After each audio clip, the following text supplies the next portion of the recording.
The following content has been rated for mature audiences only. Viewer discretion is advised.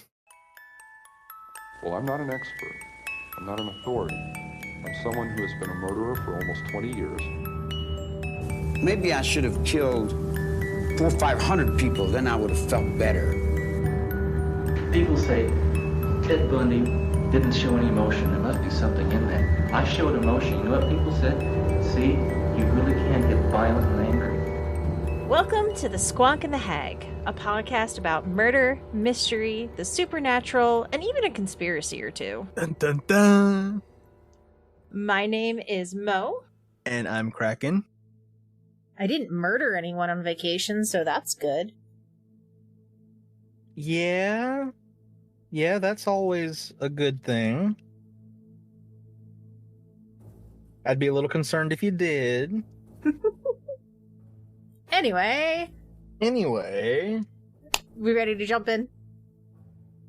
Welcome on in, guys, to a new episode of the Squonk The Hag. Time is a wibbly-wobbly thing, so this is my first episode back from vacation, even though an episode is releasing this week that we recorded before I went on vacation, but I didn't edit it until I got back from vacation. Yeah, that all checks out. Mm-hmm. Yeah. So, You get to come back from vacation to a wonderful Krakow tale that has a twist ending. Oh, great. It's the cherry on top of my night, to be honest, because so we went on vacation, we got back, and Chris is now sick. Oh no. Well, everybody in the family except me and one of our nephews is already sick, and I have a feeling I'm probably going to get sick. So Chris is sick. He has been, just sleeping and all that today. So, I made him soup, and then I was like, I don't want soup. So I was soup. I do love soup, but I'm not in a soup mood today. That's fair. I was like, I'm gonna run a Little Caesars. It's hot, it's ready, let's go. Bro, I haven't had Little Caesars in a while. Well, we have one that's a 2-minute drive from the house, so it's right there. And I was like, oh, okay, 2-minute drive, I'm gonna zip in, grab something hot and ready, zip back, good to go. Because I realized this is 6, and we recorded 7, and I was like, okay. So I'm driving, and there's a detour. So then I detoured, and then I'm driving, and there's another detour. So I detoured, and it took me 3 times as long to get there. I walk in, and nothing was hot nor ready. So I had to wait for a pizza. You gotta love it when the hot and ready is not hot nor ready.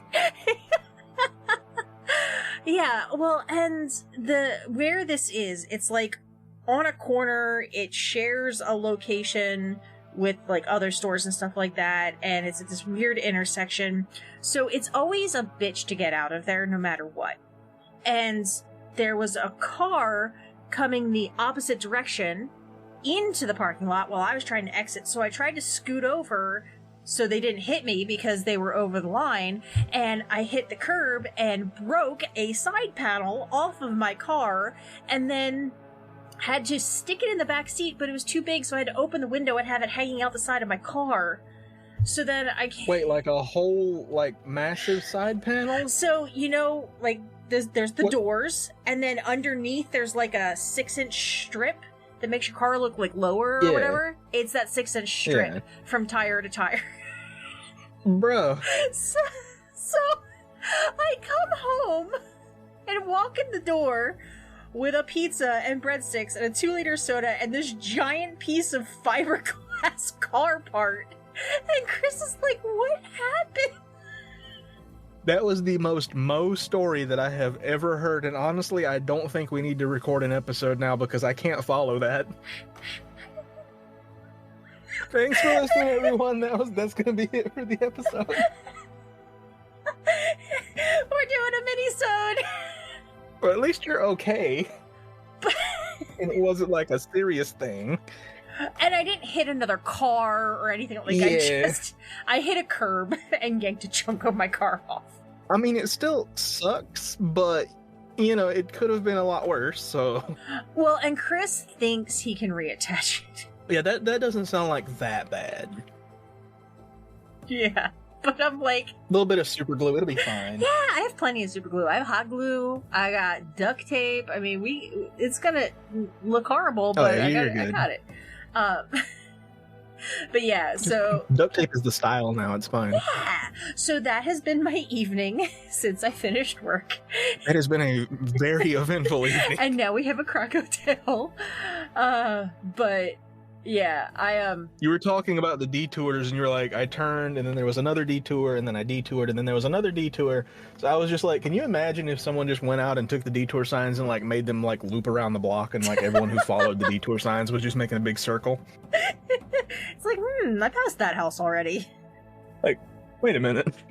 But yeah, I'm actually, I think because I just got back from vacation, it's not affecting me like it normally would have. Like, normally I probably would still be sitting in that intersection crying. Mm-hmm. But like now I'm laughing it off and all that stuff.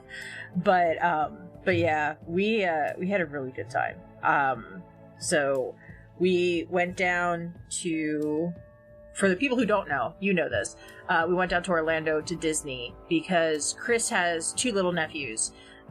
They're 8 and 10, so they're perfect Disney age. So Chris's parents are like, we want to take the whole family down and just do a week down there in Disney when the boys are at a good age. So they paid for quite a bit of it, which was amazing. Like, we had to pay for our flight, and we had to pay for like Ubers and things like that, but they paid for the hotel. Basic travel stuff. Yeah, well, they treated us to the hotel, and then part of the package that they got, we got $900 in food credits for the week.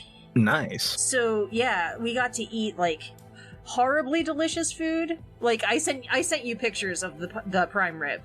And like, it was so good. And Chris was excited because we stayed at the old Key West resort, so it's like, you know, boat and seafood themed, like beachy and stuff like that, and he loves seafood.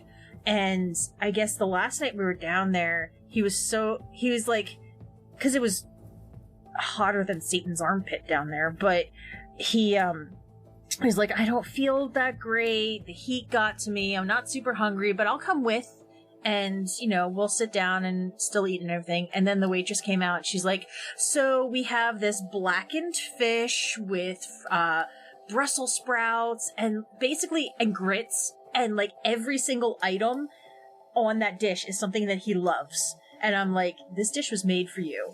And it was so exactly. It was so funny because he's like, I'm not hungry. And he got this anyway. And he cleaned the plate. I'm like, so you weren't hungry. I mean, here lately, my hunger cues have just been, oh, I'm starting to get a headache, but I don't feel hungry. So, I mean... Yeah, I get like that sometimes too. It sucks, but... Dude, that's just started recently. I was like, I don't know how I feel about this, but you know what? I can make it work. Yeah. Well, if something goes wrong, go to the doctor. Yes. But yeah, so we had a really great time. I went on the dinosaur ride at Animal Kingdom, and they have a Carno skeleton, and they have a T-Rex skeleton, and they have a Triceratops head, and they had a Pterodon skeleton, and then you go on this ride and has the animatronic dinosaurs, and it was great. I think I can tell what ride was your favorite. We actually didn't go on a ton of like rides, because we've been to Disney before, like as kids, when you do the rides, when you do Space Mountain and you do the teacups and all that stuff. So we went more, we were like the old people. So that was like the one. Y'all went for the food. Yeah, we did. That was the big like exciting ride that we went on. We didn't do any of the coasters, we didn't do any of that kind of stuff, but like we did the safari at Animal Kingdom, and we did Spaceship Earth at Epcot, and then like my favorite thing, we moseyed around the countries at Epcot.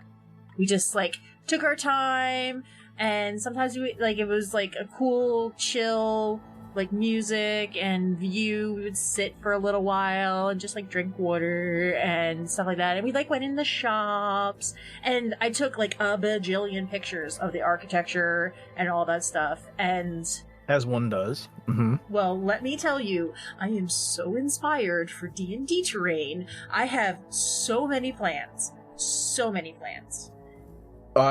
I just recently bought a physical copy of the Dungeon Master's Handbook, and the art in that book has already gotten me inspired to wanting to start making more things for a campaign, so... Yeah, sometime we're going to have to do a video call. I have a book that Chris got for me years ago when I was playing World of Warcraft, and it's The Art of Blizzard. And it is just concept art. Sorry, I just knocked a thing of chapstick over. It's concept art, character art. They have like landscapes and all this stuff. So like I'll have to do a call with you. Like it's this huge hardcover like coffee table book.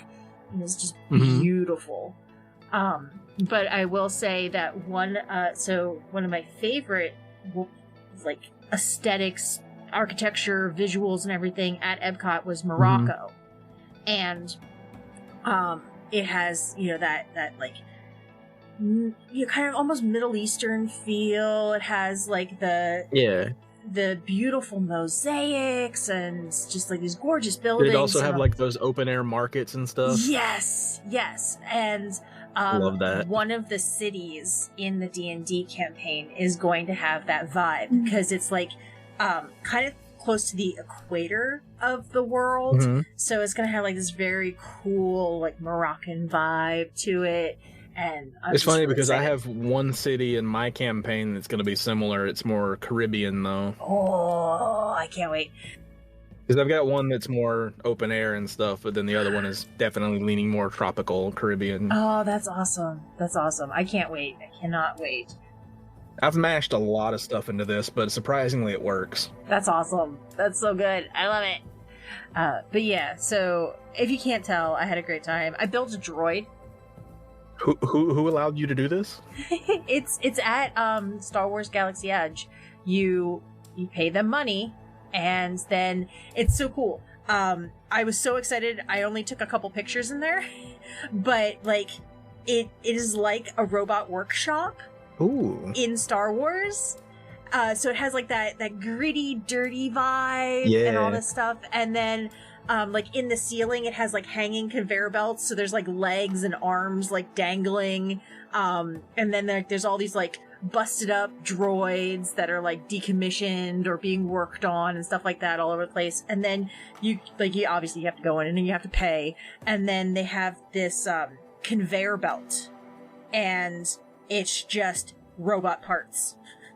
And you just pick and choose. They have different colors and stuff like that. They have 3 different models. They have an R unit like R2-D2. They have a BB unit like BB-8. And then they have a chopper unit, which is actually what I got, which is in the new Ashoka. I can never say it right. I've always said Ahsoka, but that's probably wrong too. I thought there was an H in there. I never say it right.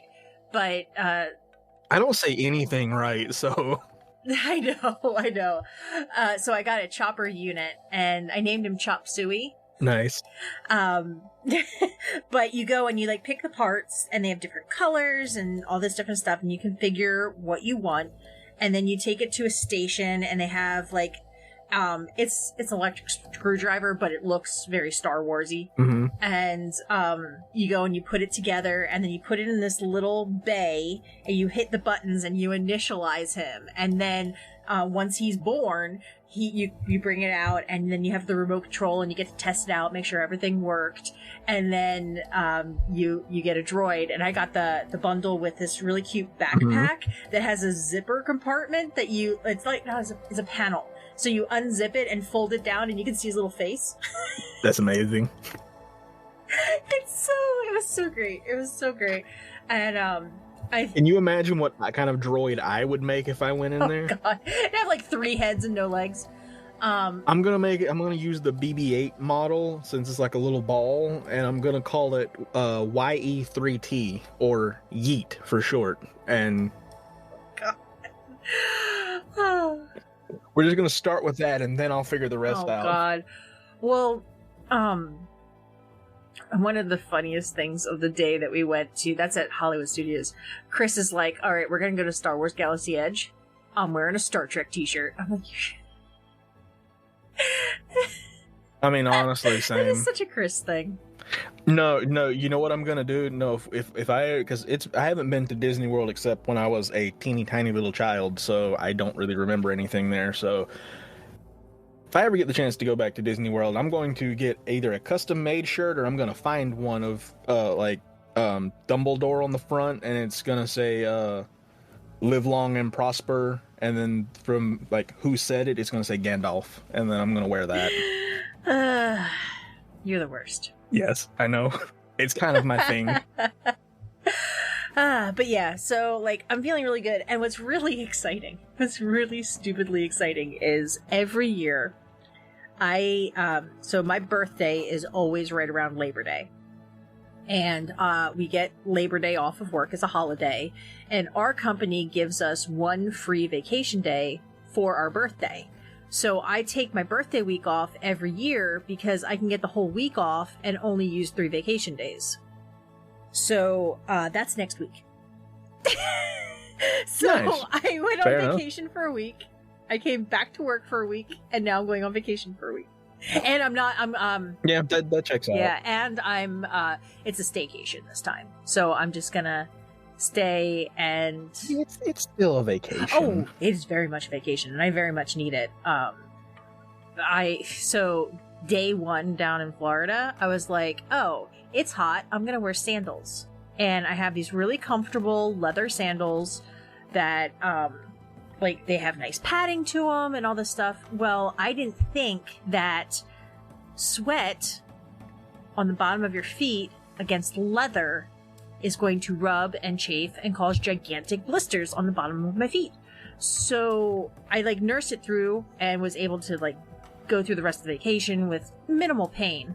But yeah, I still have these giant, like, they're healing, but I am going to spend a lot of time with my feet up. Well, to be honest with you, I wouldn't have thought about the whole leather thing either. I wouldn't have thought about that either, so... Yeah, so for the rest of the week, I wore socks and sneakers, even though normally I wouldn't wear those with a sundress. Like, I had, like, a lot of cute little sundresses and flowy, airy, whatever. And, normally I would not wear sneakers and socks with those, but I was like, I don't care how this looks. My feet hurt. I mean, that's a thing. I've seen people do that before, and, like, it works. Yeah, and Chris was like, nobody is going to look at what you're wearing. Nobody is going to care. And I was like, yeah, but I care. Fair enough. Oh, And that's all that matters. And you know this because we FaceTimed you, but we got to have dinner with Sunder and Bean. Yeah, we need to find another time to do this this Disney trip all over again, but, like, with me and Bobo involved, and, like, all of us go to Disney World together and just try not to get thrown out of the park. So remember how I said how we had like a chill, sort of laid back experience? Yes, you have your chill, laid-back experience, so then we can go back with me and Bobo involved, and then it will not be chill or laid back. You know what? I think I'm just gonna hang out at the resort. It's okay, we can party at the resort too, it's fine. You're gonna get us thrown out of a Disney resort, aren't you? I'm gonna try not to. Anyway, apologies to anyone listening for the tangent. We have not gotten into the story yet, but This is fine, it happens. Honestly, it's to be expected at this point. yeah, we got caught up. Yeah, it'd be fine. But all right, so Krakow. It's a Krakow Tale week. Yes, it is. And I do want to, this is one I need to put a warning at the beginning. There may be some things involving children in this, so if that is something that is a no-no for some people, maybe check out the Bunyip episode and then... I feel like from here on out, basically anytime we tell a horrible story, we're just gonna be like, if this isn't your thing, go listen to the Bunyip. Yeah, because honestly, I think that's the most tame thing that we have done on this show so far. No, but today we're not talking about something nice and kind. We're talking about a man named Ken McElroy, or as he was most commonly known, he was the town bully of Skidmore, Missouri. How bad do you have to be the town bully? Yeah, pretty bad. Yeah, because like usually you hear about like, oh, there was the high school bully or something like that, but no, this guy bullied the town.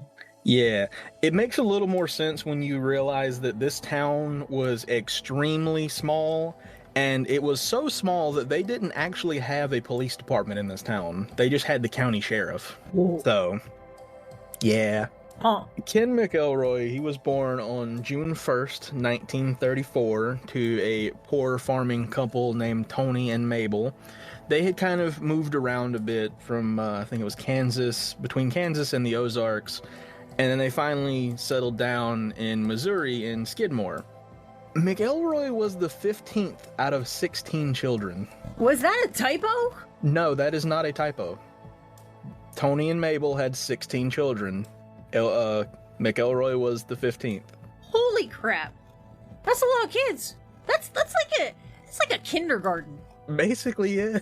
So, besides having a lot of siblings, he had a pretty normal childhood as far as I could find. I couldn't find a whole lot about his early life, but what I could gather, it was nothing major or disturbing happened.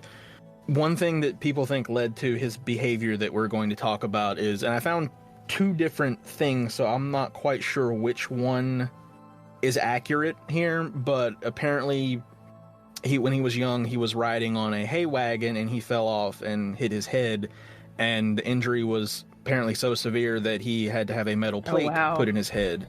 But another source said that the injury was from him working on a construction site, and apparently a steel beam fell on him. I'm not sure which one of those is accurate there, but I found those two things, so... So I will say the hay wagon sounds more realistic to me because my dad works in welding and fabrication, and he had a steel beam, it was a steel I-beam, fall on his foot, and it shattered all of the bones in his foot. Yeah, those steel I-beams are not small. If one of those fell on your head, it's going to be a little worse than just a metal plate. But I wanted to include both just because I wasn't sure which one, but even though you are right, the hay wagon sounds more accurate, but... Yeah, like, it is possible. Like, maybe it just, like, sideswiped him or something like that, but a steel beam is a lot. Yeah, and also the hay wagon is more plausible because I couldn't find anything about what he did for work other than he hunted raccoons. That's a job? Yeah, I guess he hunted the raccoons and sold the raccoon fur, I guess. But only raccoons. From what I gathered, that was what he did. He was a hunter. Huh. Yeah, specifically, it was mainly raccoons. I'm assuming he hunted other things like deer as well, but like the main thing was it really emphasized that he hunted raccoons. That tells you anything about where we're going with this. This is definitely a Krakow tale. Uh-huh. Ken was also illiterate, and he dropped out of school in the 8th grade. And this is where his life kind of got interesting. As I said, he started out hunting raccoons to make money. But then that escalated to petty crimes like cattle rustling, grain theft, alcohol theft, gasoline, and antique theft. He stole a lot of things. I hope they didn't all go together in something, like the antiques covered in gasoline, alcohol, and grain to make some sort of weird, crazy thing. Or the cattle that he rustled. For the cattle that he rustled. What is cattle rustling? Is that just when you, like, disturb the cow? Stealing livestock. Oh, that's stealing So he... Man stole someone's cows or chickens or pigs or something. He stole livestock. Okay. He went from hunting raccoons to stealing livestock. And if it makes it any better, I did include a photo of him in the notes. Man had some amazing mutton chops. Indeed. Indeed. So, but unfortunately, these petty crimes escalated into things like assault, arson, and even child molestation and statutory rape. I know it is very common for criminals, especially serial offenders, to escalate, but it doesn't make it any less worse knowing that. Yeah, no, I sighed several times writing this, so... Oh, God. Hey guys, Mo here. You interested in making a podcast? Spotify has a platform that lets you make one super easy, then distribute it everywhere. And it's all in one place for free. It's called Spotify for Podcasters, and here's how it works. Spotify for Podcasters lets you record and edit right from your phone or your computer, or if you're a little more savvy, you can upload fully edited audio. Then you can distribute your podcast to Spotify and everywhere else that podcasts are heard. They even have video podcasts, and if you want to take the conversation with your fans to the next level, there are Q&As and polls, which is a great way to get people talking. With Spotify for Podcasters, you can even earn money through ads and podcast subscriptions. Best of all, once more, totally free. We've been on this platform from the beginning of the podcast, and it really helped us get on our feet when we had no idea what we were doing. Who am I kidding? We still don't know what we're doing, but now we do it with some pizzazz. I highly recommend you give it a try. Download the Spotify for Podcasters app or go to www.spotify.com/podcasters to get started today. So with all of these crimes, you might have the question now, like, why wasn't he in jail? Yeah, that's a good... It's a really...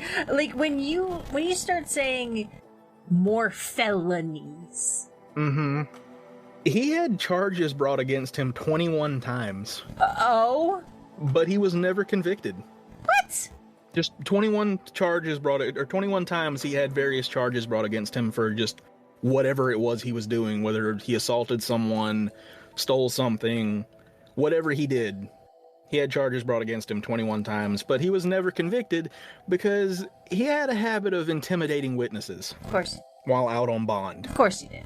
Why would anything else be the truth? He would either follow them around or he would park outside their house and just watch them. Just making sure they knew that he was watching them. Well, I'm not sleeping tonight. Yeah.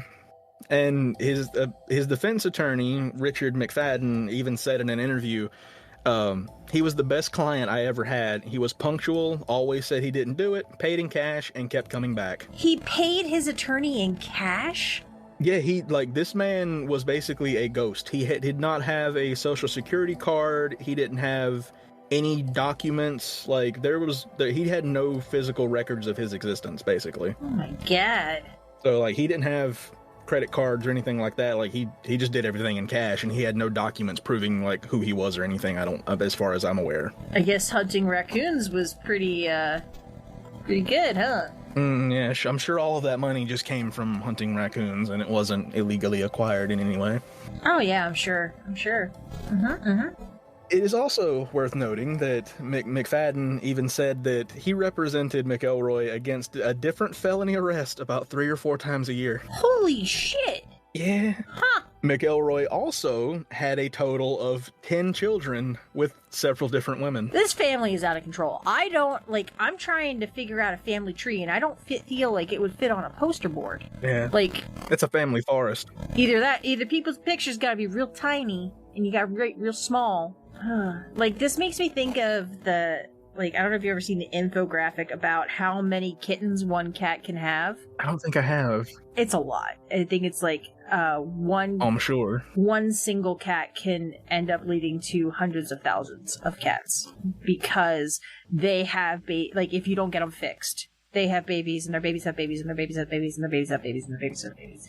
And it's not like one cat has one kitten, it's several kittens, so... Yeah, they can have anywhere from 1 to 10, maybe? Something like that? Usually I see 4 or 5, but I've seen some cats have had pretty big litters. So, yeah. That's a lot of cats. It's a lot of cats, and it feels like that's a lot of McElroys. Mm-hmm. Yeah. But in 1971, he met his last wife, Trina McLeod,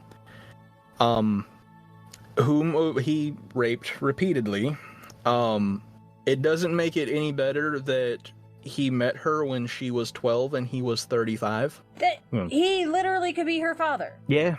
And later on, at age 14, Trina became pregnant and at that point decided to drop out of school and go live with McElroy and his current wife, Alice. His what now? Yeah.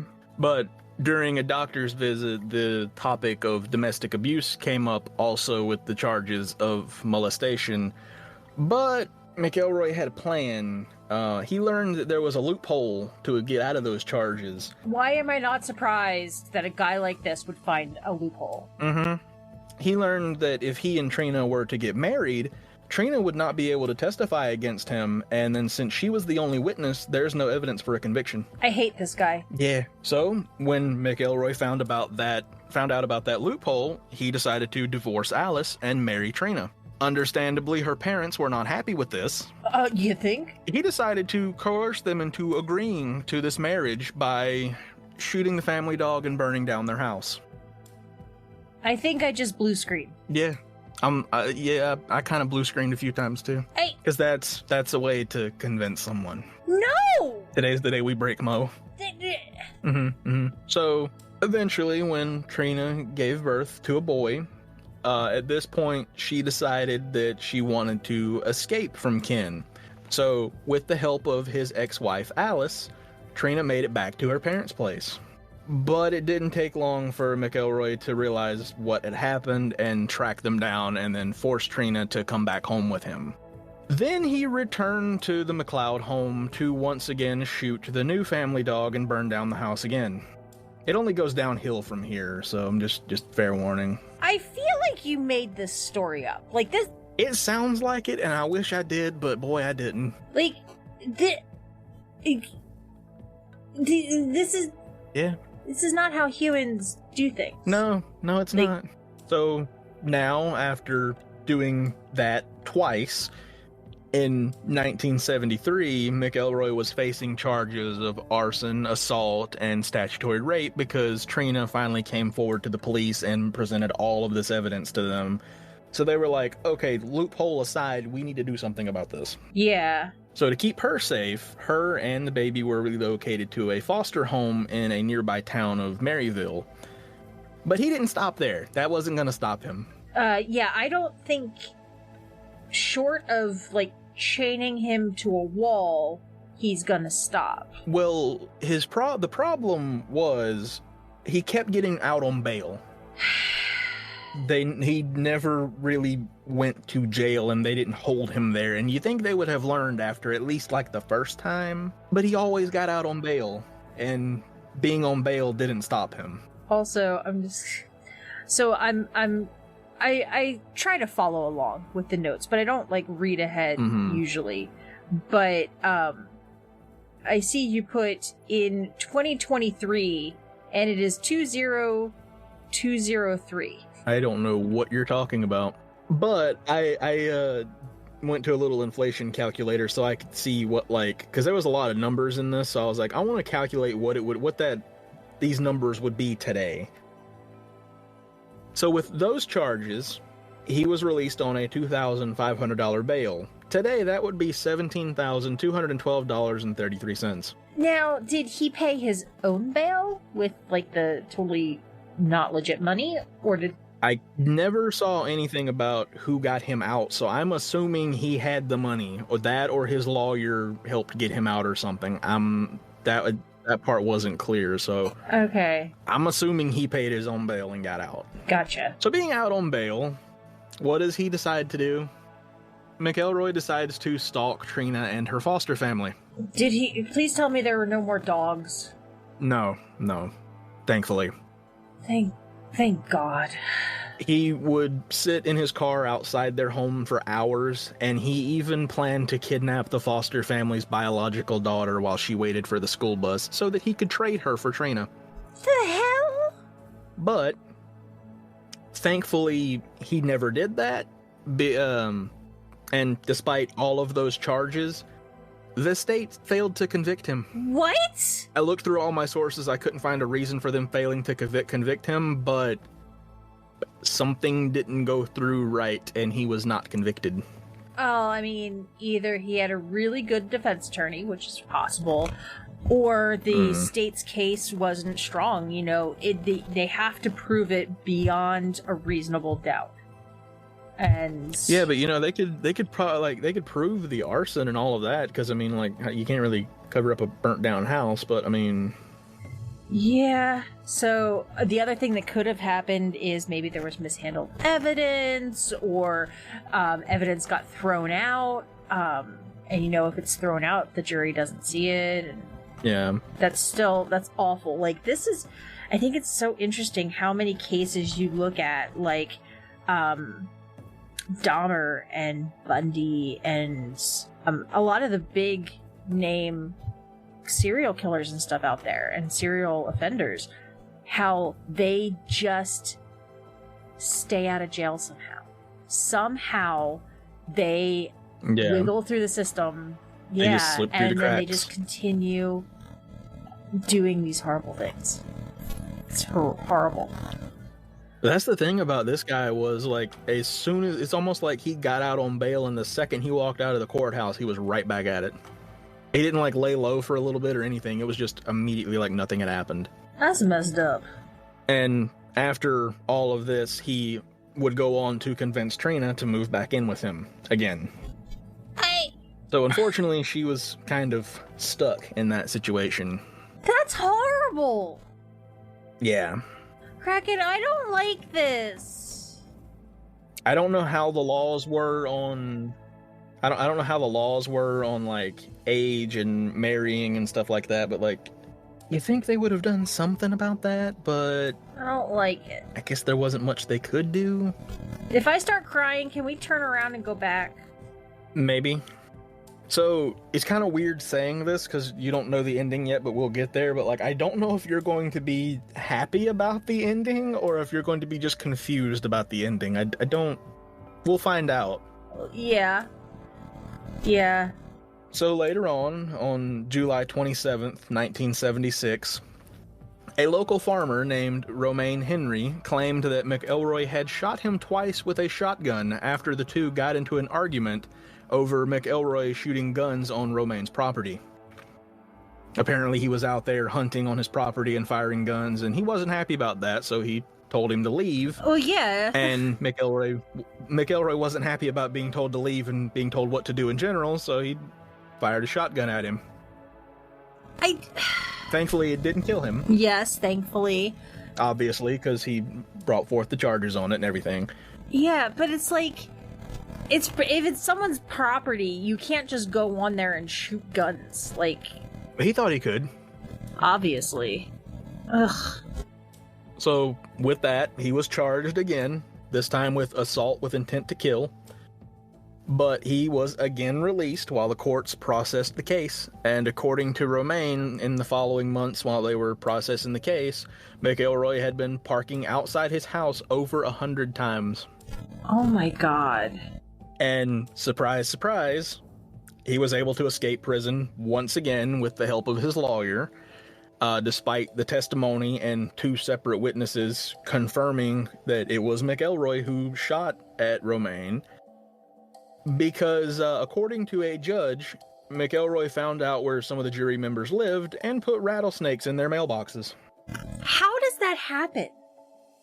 Like, I know it does, I just don't understand. Like, everyone was, like, did not want to testify against this man. People wanted nothing to do with him. Yeah. It was kind of a thing that if you saw him around town and he was on your property or something, it's best to just lock your door and let him do whatever he's going to do. Huh.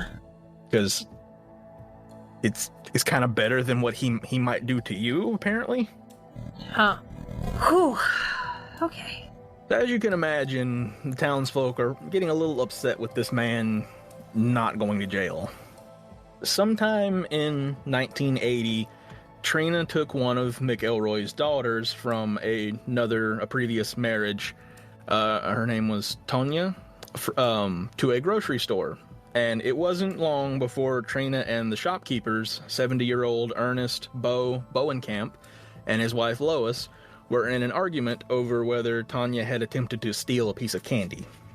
And Lois was trying to calm things down and be like, it was just a misunderstanding. It's fine. It was just a piece of candy. And they were just going to let it go. But McElroy offered Lois money to fight Trina. Hold up. McElroy didn't want to let it go. He wanted to pay an elderly woman to physically fight his Yes. young wife. The offer was obviously declined, Obviously. but still. Huh. Okay. So he didn't, nothing happened right then besides the offer of money for a fight. So everyone kind of went their separate ways of this, but McElroy wasn't over it. He wasn't going to forgive the couple who accused his child of being a thief. So he began stalking them, as he does. At their store and at home, he would often just, again, park out front to make sure they knew he was watching them. And he even fired his shotgun into the air multiple times. Lord. Mm-hmm. This dude's a piece of work. So here's where things kind of boiled over. Uh-oh. A little while later, Bo was out back waiting for an air-conditioned engineer. He was outside on the loading dock behind the store, and McElroy showed up with a shotgun, which he used to shoot at Bo, and he was using buckshot, so it was little small pellets, so it only grazed him in the neck, and he survived. Well, that's good. Yeah, thankfully I never saw anything where he actually killed anyone. I mean... He tried. Small miracles? Yeah. So after that, he went back to trial, but it was for a simple assault, not assault with intent to kill.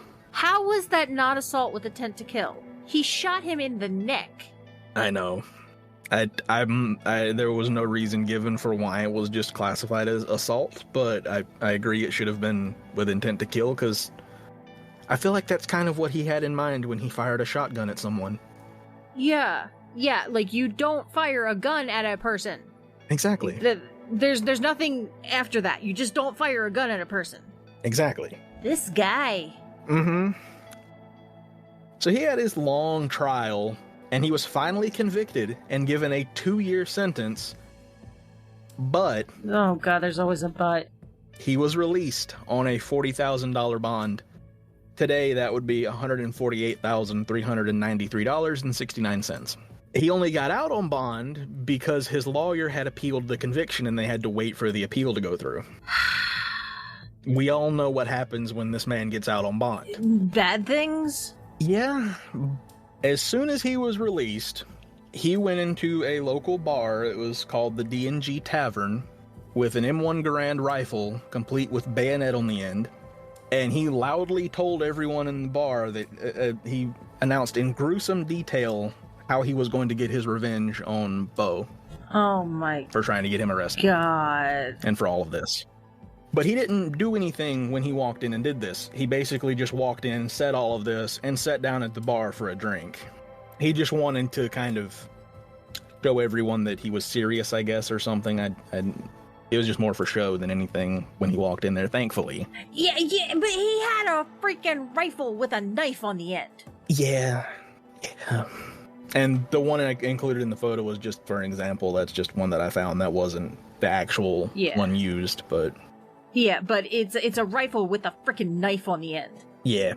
So after a little bit of coercing, a sheriff's deputy managed to get several witnesses to agree to testify against McElroy to finally try to lock him away. And some of the townsfolk even had it arranged that the witnesses would be escorted into the hearing so that they would have, like, around-the-clock protection. Well, that's good, finally. Because they were very hesitant to agree. Well, yeah. It took a lot of convincing to get them to agree to do this. Yeah. But McElroy's lawyer made everyone else angry because he got the hearing postponed. Of course he did. I feel like this is one of those, like, like, when they always talk about, like, the oily, slippery snake lawyers, like, in TV and stuff like that. Uh-huh. That's exactly what I picture, too. Yeah, I feel like it's based on this guy. Like, he knows his client is guilty and horrible, but he doesn't care, and he gets him out, and he weasels his way through.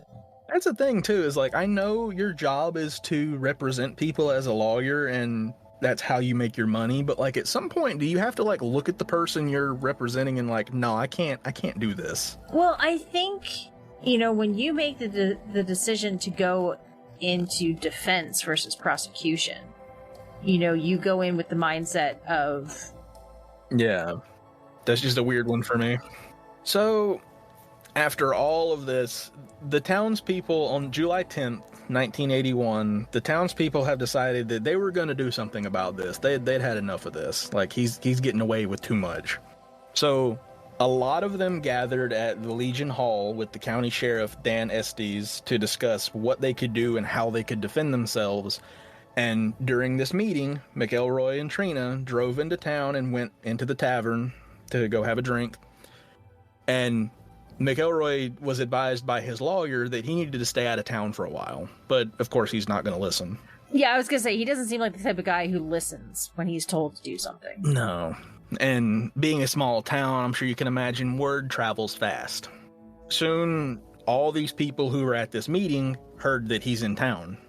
So the sheriff had advised them to not confront him, but to instead form like a neighborhood watch and kind of help each other out in staying away from him and just avoiding him, pretty much.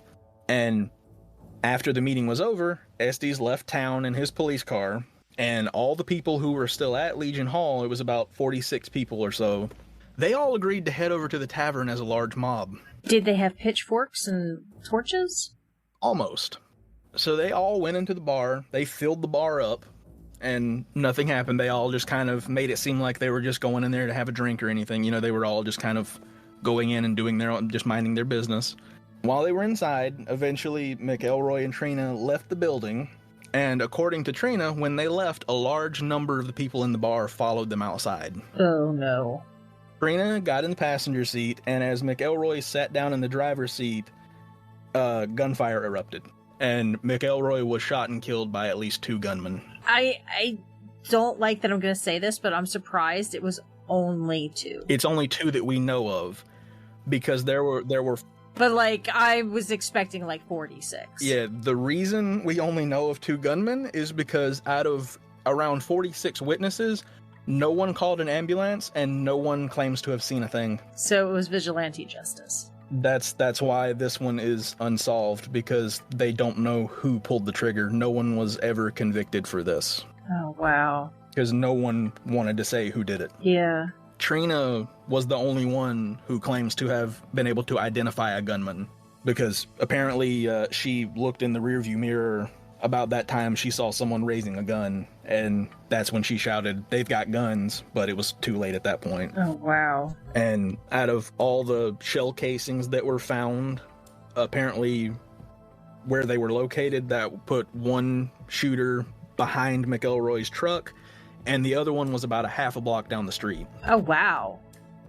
So it wasn't even close range, No, because they found high-powered rifle casings and small, what could be either a varmint rifle or a small handgun casings. Oh. So that's the only evidence they found was of 2. There could have been more, but the individual that Trina had named as the shooter was not convicted because there wasn't much evidence that he did it other than her saying that it was him, because no other witnesses, there were no other witness statements. No one wanted to come forward and say who did it. Yeah. Because they all just said, as soon as the gunfire erupted, I ducked, I didn't see anything, and all of this. They had some excuse as to why they didn't see anything. Yeah.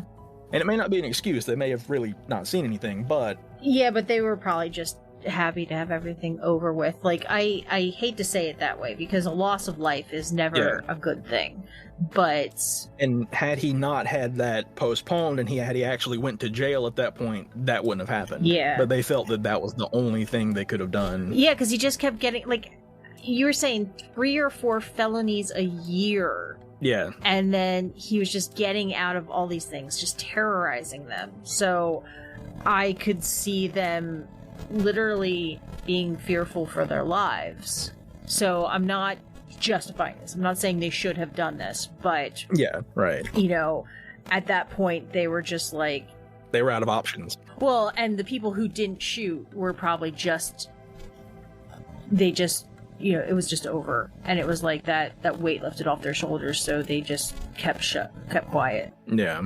But as I said, Trina ended up eventually taking the one that she identified as a shooter along with the town mayor and the county sheriff to court on a wrongful death suit on July 9th, 1984. But no one admitted guilt, and they eventually just settled out of court for $17,600 or $51,782.11. The only reason they settled out of court was just to avoid the legal costs if they continued with the trial. I'm surprised. Now, I do know that victims of abuse, there is a psychological component that could explain her doing this, but, after everything he did to her, for her to, go after them for a wrongful death suit is a little surprising because, she tried so many times to escape and she was finally free. Yeah. I guess she was in the mindset that, yeah, he did all this bad stuff, but I'd rather see him in prison than someone killing him. True. But, that's all I have. But I did want to mention, because I did include it, I did use some of it for my notes. There is a book about this that has a bit more detail in it. It's In Broad Daylight by Harry N. McLean. He wrote a whole book with witness accounts and judge statements and all sorts of stuff. So there's a whole lot more details in there than what I went over. But Krakow getting fancy now with books. Yes. Did it have pictures in it? Unfortunately, no. Ugh, this is, I can see exactly what you meant now. I don't ever like a loss of life on any account like this, but that man was a monster. And with the photos that I included in the notes, but the last two, you can tell how small the town was, because the last one, the little white building, that was the tavern. It was just a little shed. I was gonna say, it looks like a little, like a trailer. That's it. That's so tiny. I can't remember what it said the population was for this town, but it was extremely low. It was just a little small farming town. Yeah. Well, the city hall is, I think, smaller than my house, and I do not have a big house. So that should tell you. Yeah. Well, thank you for the story. You're welcome. Guess I don't need to sleep tonight. Probably not. Some Tylenol might help, though. Well, I took Advil right before we started recording. I don't know why I always say Advil when I know it's Tylenol. You mean the other way around? Other way around, yes. I don't know why I say Tylenol when I know it's Advil. I don't know, but I've gotten to the point that on Krakow Tail weeks, I just preemptively take it. That's fair. Because who knows what I will have found. Yeah. Although, I will say, now you threw me a little bit for a loop, because the Bunyip story, I didn't need the Advil. This one, I definitely did. Mm-hmm. Gotta keep them guessing. Serpentine. Will this one be a nice, calm story, or will this one require me to schedule an extra therapy session? Yeah, that's very accurate of Krakow Tales, but you did a good job, my little dude. And, thank you for the story. And thank you guys for listening. I hope you enjoyed, and we will see you next week. As always, make sure to check out our website for all of the show notes, sources, and more information at thesquonkandthehag.com. And we would also love and appreciate your support by either leaving a review on iTunes or through small monthly donations using the viewer support link in the description. And if you don't subscribe, make sure to follow us on your favorite podcast network to get notified of new episodes every Thursday. All right, Krakow, you ready? Okay, bye.